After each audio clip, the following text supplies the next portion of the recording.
আসসালামু আলাইকুম এভরিওয়ান। আমি আজকে আপনাদের সাথে চিকেন বিরিয়ানি রেসিপি শেয়ার করব, যেটা ঘরে থাকা অল্প উপকরণে ঝটপট বানিয়ে ফেলতে পারবেন আপনারা। তো চলুন, প্রথমে আমরা একটা বাসায় মুরগি ধরে মুরগিটা কেটে পরিষ্কার করে নিই, কারণ আমাদের চিকেনটা লাগবে মাস্ট। তো চিকেনটা আমি কেটে নিয়েছি, এবার কিছুটা কেটে পরিষ্কার করে ধুয়ে নিয়েছি। মাংসটা এক সাইডে আমি রেখে দিব। এবার আমি ফ্রাই প্যানে কিছুটা তেল নিয়ে আলুগুলো ফ্রাই করে নিব। আলুটা গোল্ডেন ব্রাউন করে ফ্রাই করে নিচ্ছি।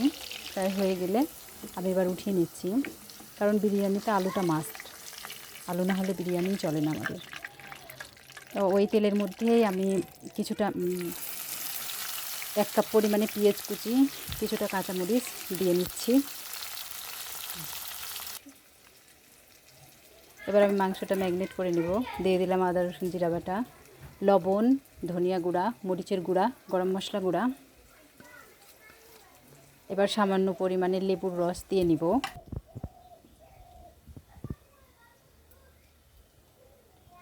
1 টেবিল চামচ পরিমাণ সরিষার তেল দিয়ে নিব।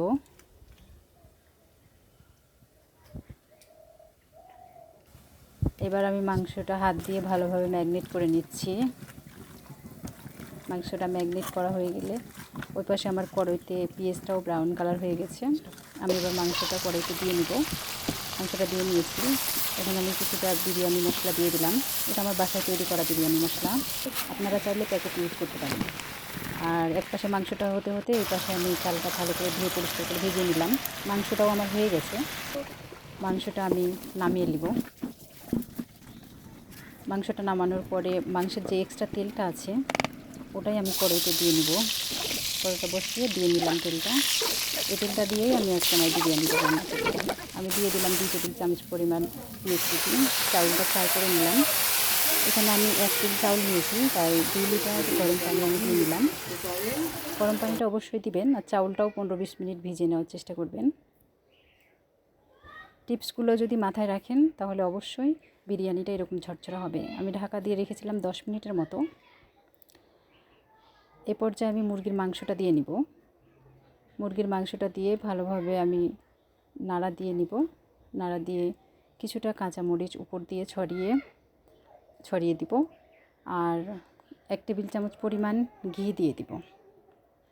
এবার আমি আবারও বন্ধ চুলার উপর 10 মিনিট মতো ঢাকা দিয়ে রাখবো। আমি কিন্তু বিরিয়ানিটা মাটির চুলায় করেছি, তো ঢাকা দিয়ে আমি এই যে রেখে দিয়েছি, বন্ধ চুলায় দমে রাখছি। দেখুন 5 মিনিট পর বিরিয়ানিটা অনেক দারুণ হয়েছে, ঝরঝরা। তো এরকম ঝরঝরা বিরিয়ানি করতে চাইলে অবশ্যই রেসিপিটা ফলো করবেন। আর ধৈর্য ধরে বিরিয়ানির রেসিপিটা দেখার জন্য, আমাদের সাথে থাকার জন্য আপনাদের অনেক অনেক ধন্যবাদ। দেখুন বিরিয়ানিটা কত সুন্দর হয়েছে, আমি আপনাদের পরিবেশন করে দেখাচ্ছি। বিরিয়ানিটা উঠিয়ে নিচ্ছি। দেখুন কতটা দারুণ হয়েছে।